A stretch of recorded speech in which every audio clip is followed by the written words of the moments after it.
I'm kind of rebranding. I'm Oh, rebranding. tell me about this new era of music. I just want to do something more fun and more me. Now, how nice does it have to be able to do such a thing? Now, my whole thing is people will say that you're doing too much. Let the girl do her thing. People try different genres, blah, blah, blah, blah, blah, blah, blah. The same thing has been going on since the beginning of time, okay?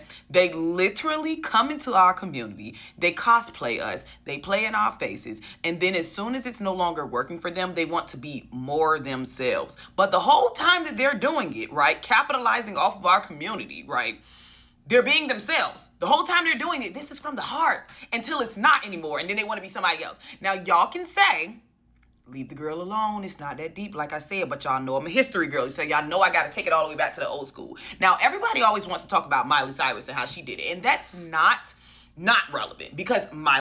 However, that was all the way in 2013, in 2017 even. This too close for my comfort. We need to take it back all the way back.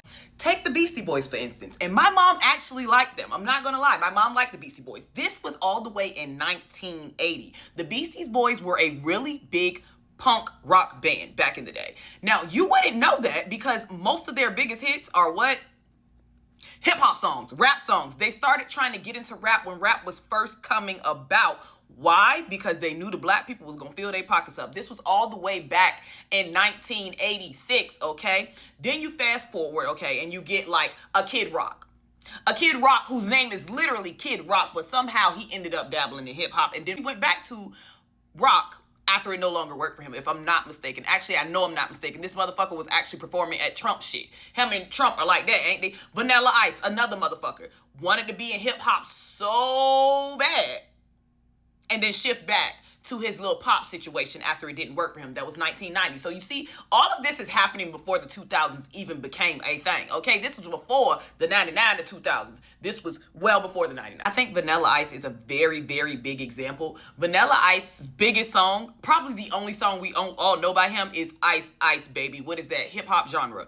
As soon as his hip-hop career started to decline because the nigga just was not bringing the vibes, because he was cosplaying, because it was inauthentic. And I think this is the bigger point. The bigger point is that they always have to go back. They don't only have to go back to whiteness and white people and in the genres that they even stole from black people, which would be rock and pop. They don't have to just go back to it because they're tired of cosplaying us. They also have to go back to it because it's so inauthentic that they don't have anywhere else to source their sound from. Like, it gets to a certain point where how long can you be inauthentic? Alabama Barker is a very good example of her dropping songs that like sounded like real street bitch music, but this bitch is nowhere near from the streets. How long can you rap like a street bitch when you don't have no street bitch experiences? And then you're going out and you're going on live streams with these young girls, these young black girls that it seemed like you picking off from a motherfucking tree. You don't have anywhere to get inspiration from. So what do? You go back to your people and you start trying to find yourself again and be yourself. So that's exactly what Vanilla Ice did. That was in the 1990s. It is 2026. Stay with me, walk with me. So then we end up with a Post Malone. We all know Post Malone. Post Malone's biggest song to me was White Iverson. Now, does Post Malone have some other big songs? Yes. I don't need the Post Malone police coming on my motherfucking comments to tell me what Post Malone has done in his life because I don't give a fuck. What I'm telling you is pattern recognition tells you that it's that motherfucking deep, because why have they been able to infiltrate our community consistently?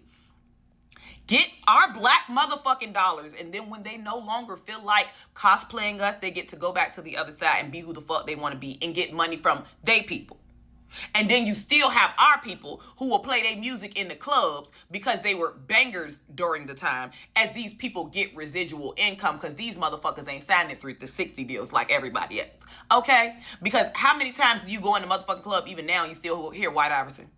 This nigga literally wears cowboy boots and he is a fucking hillbilly, redneck, white boy. And it's so interesting because the more that I have dialogue, that's why I love having these conversations out loud. Because the more I talk about it, it even goes to show you how deeply rooted the things that they do take from our community goes. Because Post Malone is now a cowboy boot wearing hillbilly ass motherfucker.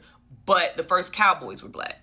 Somehow cowboys have been associated with whiteness now, and rednecking and hillbillying, when the first cowboys were black. Funk, punk, rock were all created by black people. We're making people like literally They steal from black people, okay? Period.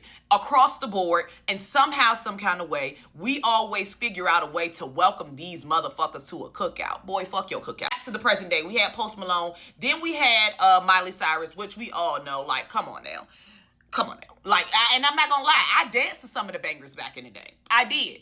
And I was honestly thinking like, okay, these people are making hip hop music. They're not stuck in one genre, but that was me and my 14-year-old self saying, okay, they're expanding their horizon. By the time I was probably 17, I realized, oh no, they're cosplaying Negroes. That's what they're doing. And then when they get tired of cosplaying Negroes, they insult us.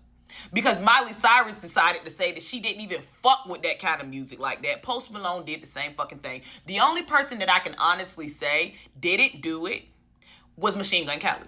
And Machine Gun Kelly is a rapper and he does rock. But you want to know what separates Machine Gun Kelly from everyone else that I have listed? Machine Gun Kelly actually grew up in an area where rap is extremely prominent. All of his friends were likely black. He was likely called white boy, and he was the only white boy, the token white boy. So it really just goes to show you that people, when you cosplay, Machine Gun Kelly still does freestyles. He might, like, and I actually love Machine Gun Kelly's rock album. I also love his rap. So I can honestly say that. And is that an objective or a subjective opinion? That's a very subjective opinion, but neither here nor there. When people authentically come from a place, it comes across very differently, because I know that there are going to be a lot of Karens and idiots who watch this video and they say, well, we can't experience other genres and we can't do this and we can't rap and it be true to us. Bitch, no. I'm here to tell you, you cannot fucking do it, especially when it is extremely inauthentic and we know that you are quite literally just cosplaying us. Saying all of that to say, it is that motherfucking deep. And how nice does it have to be able to hip hop and diddy bop from whatever motherfucking genre you want to and just start over? And if you watch the rest of that interview, the funniest part about all of this is